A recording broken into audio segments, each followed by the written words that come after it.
Happy Easter, everyone. Thank you for joining me on Easter Sunday. I just think it's already 12:07, so it's Easter Sunday.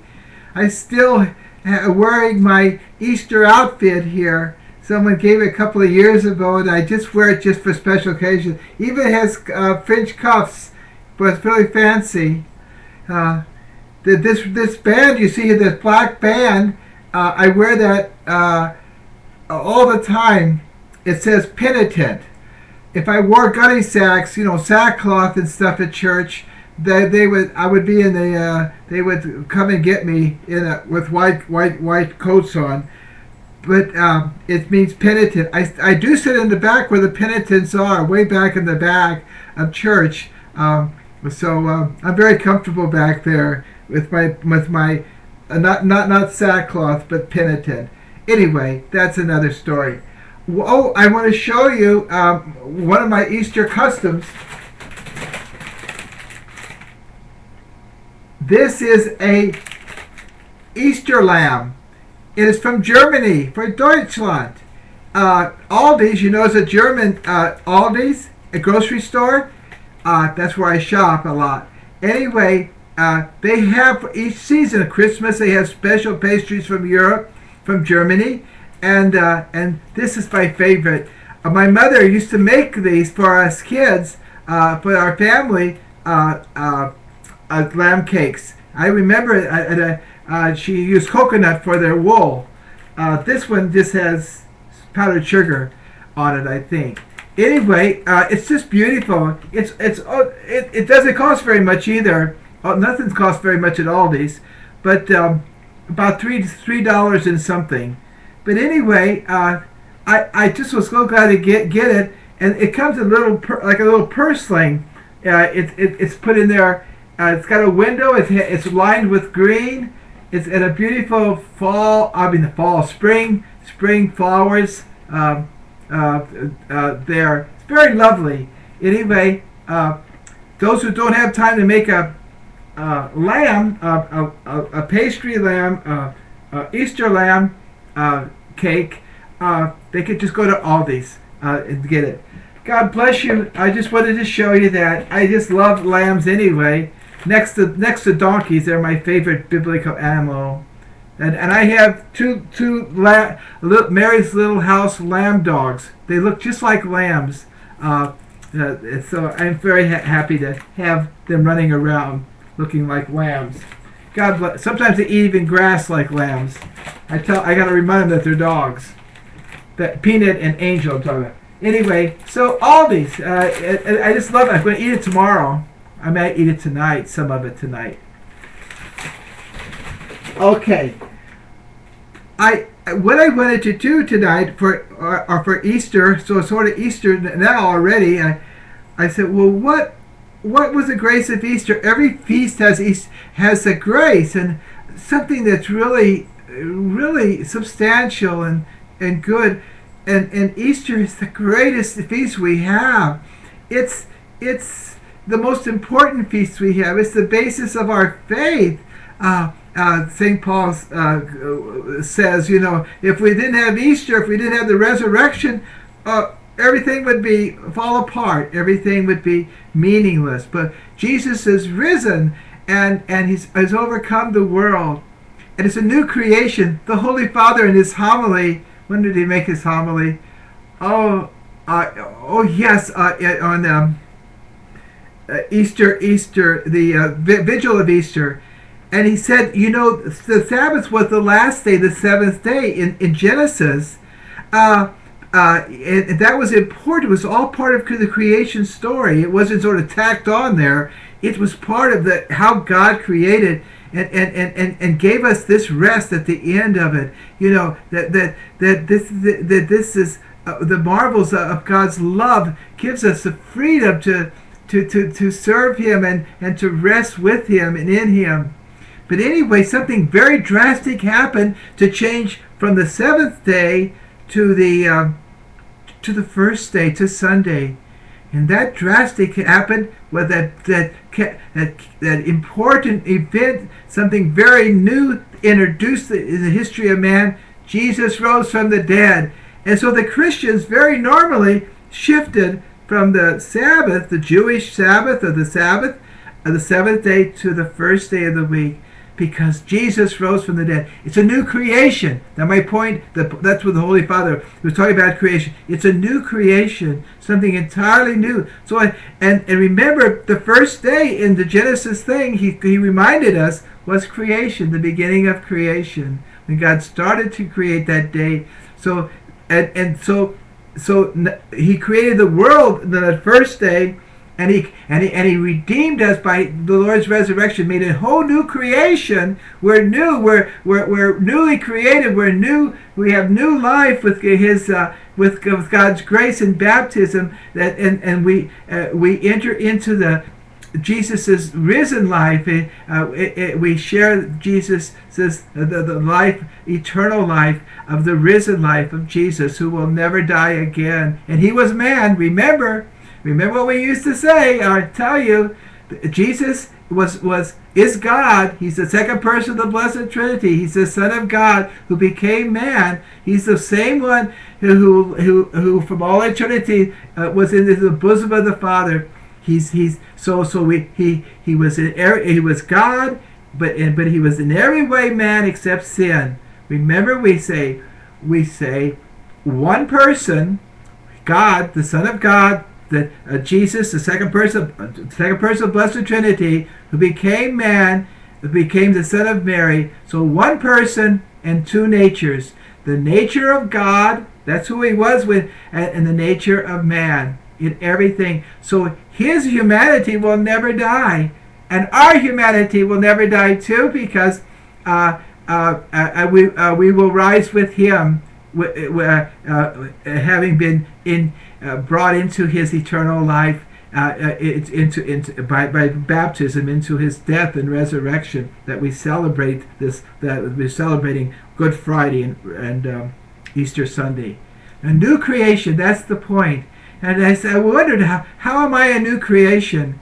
And you know what I found out today is this has been a disaster day for me. I was going to have such a leisure time and get ready and get everything new, my drawer, everything that was special like this, even my inner garments, everything was going to be new and precious for the Easter Vigil Mass at 8 o'clock at the shrine. Okay, well, it's another thing. Another thing happened.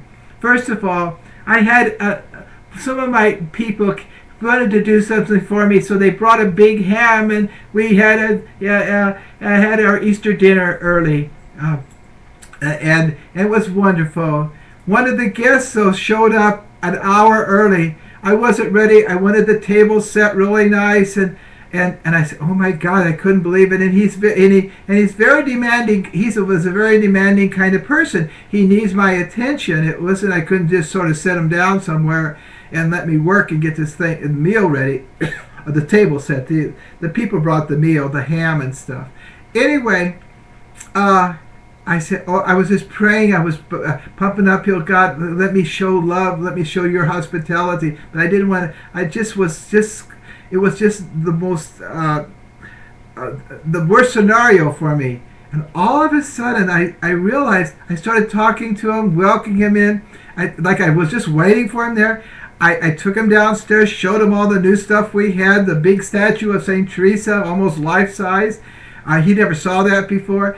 I let him help me pick out the candles for the table. And it was wonderful. It was just transforming. I didn't all the words were coming, and I was getting stuff done at the same time. And then the other family came, and it was a beautiful experience. But I want you to. That's my new creation. The old creation was, oh my God, he's an hour early. What is he thinking about? And I got all this stuff to do. I don't have the candles. I was going to sit down and pray about these people. These are Christ to me. One family, we made a deal. We'll be poor together. Poor together. Man, have we been successful. We could write a book on how to be poor together. Most of the books are how to get rich together, or rich, or successful. Well, we're very successful in being poor together. That's a little long story there, but we joke about it too, because we're very successful. on that. Anyway, that new creation was when I welcomed him, and it just changed the whole thing.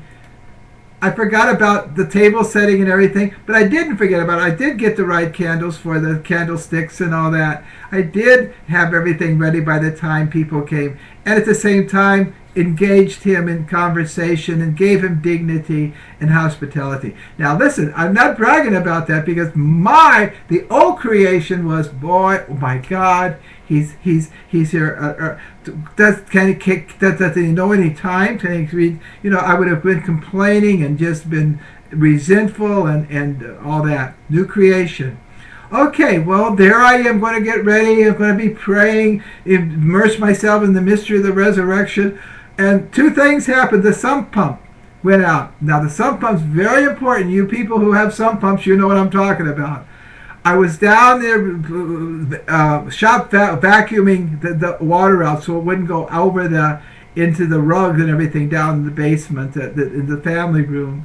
I was spending time down there, and some people were helping me try to figure this out. Never figured it out, so I still have to be on the ball and shop pump when it starts to turn shop vac it out, the water out. So that was very frustrating. But I didn't lose my peace. And the people that tried to help me and couldn't figure it out, they were so sad. I said, don't worry, we'll get it. We'll figure it out. I wasn't worried about it. I mean, I could leave for a while, and that could turn on, and it doesn't pump up. And the previous owners of this house had a great flood down there and had to change the rug and everything. But I wasn't worried about it. That's the new creation. The old creation was, oh my God, this is so frustrating and all this, and oh, why God, you're on Easter, on Holy Saturday, bother me with this. That wasn't the only thing. Hello? The sewer. It's been wonderful. The sewer, the drain, the sewer. All of a sudden, it erupted today too. Because we had lots of dishes from the meal and all that. All of that junk and gunk, raw sewage, and I don't want to describe it too much. But it's just the opposite of what I went for Mary's little house. She's the Immaculate Conception, and here I am down shoveling and scraping all this raw sewage, and I wanted to get up and watch the Holy Father thing, but I couldn't even do that. I turned on the TV real loud so I could hear it down the basement. But as I was working, I was joining him in the reproduction or it was the Easter Vigil. But I did it with peace. It smells like rose garden down there now. It's all cleaned up. But I did it with peace. Then it comes. We had a tornado hit around here, and I didn't know nothing about it. I was down the basement. When the siren's going, you go down the basement with the three pets, my Peanut and Angel, the dogs, and Marigold, the cat. Anyway, I knew about that, but Lambert, I used to work at Lambert International Airport in St. Louis. It got hit by a tornado, really had by the blast. So I thought I'll just better turn on and see what happens. It was on national television, first story, lead story on NBC. And oh my goodness, so I got enthralled about the TV, about the news. I don't watch the news at that time all the time, or very seldom. And then I said, I got to get ready for getting going to Mass. And there's all kinds of things to do for that before Mass at 8 o'clock, the vigil service. And old creation, panic. I want to have a leisure thing. I want to have a special soap and special everything. My what I'm going to wear. It wasn't exactly the way I planned it, but I did get myself together, and I did get there on time for the Mass. Old creation, Panicville, and sort of a resentment. I didn't have that kind leisure to really prepare with the bath and all that kind of thing for the most important celebration of the whole church year, the mother of all vigils, the Easter Vigil. But it worked out. I got everything that I needed to do. Okay, old creation, new creation. And so that's examples, very very what do you call it? Very homey examples, but of old